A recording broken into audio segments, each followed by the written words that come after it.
Hello friends, அனைவருக்கும் காலை வணக்கம். இன்னைக்கு வெள்ளிக்கிழமை தான். நல்லா ஃப்ரெஷ்ஷாக இருந்து குளிச்சுட்டு நல்லா சூப்பராக ஒரு சமையல் பண்ணியாச்சு. சுட சுட சாதம், சூடான சாதத்துக்கு கேரட், பீன்ஸு, ஜெர்ஷோ, மாங்காய்லாம் போட்ட சாம்பார், கத்திரிக்காய், முருங்கைக்காய் மட்டும் இல்லை, அது மட்டும் இல்லை, ஆனால் அது மட்டும் போட்டு மாங்காய் வாசனையோட சாம்பார் நல்லா சூப்பராக இருக்குது. சாம்பார் தொட்டுறதுக்கு உருளைக்கிழங்கு பொரியல். இன்னைக்கு வெள்ளிக்கிழமை பூஜை பண்ணலாம் அப்படின்றதுனால கொஞ்சமாக உருளைக்கிழங்கு பொரியல் பண்ணிட்டேன். அதுக்கப்புறம் பீட்ரூட் இருந்தது, அதையுமே கொஞ்சம் பொரியல் பண்ணிடுச்சு. எப்பயுமே சாம்பார் உருளைக்கிழங்கு வச்சு தான் பூஜை பண்ணுவேன், சாப்பாடு போட்டு வெள்ளிக்கிழமை.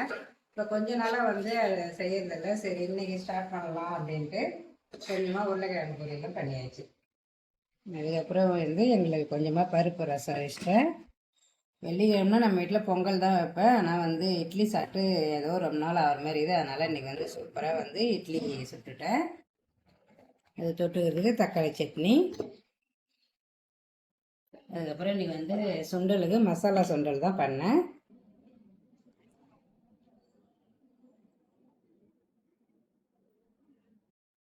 சிம்பிளாகவே இருந்தாலும் சுவை மனம் குறையவே கூடாது. சூப்பராக இன்றைக்கி லஞ்ச் பாக்ஸ் வீடியோ முடிஞ்சு நாளைக்கு இன்னொரு லஞ்ச் வீடியோவில் பார்க்கலாம். பாய்.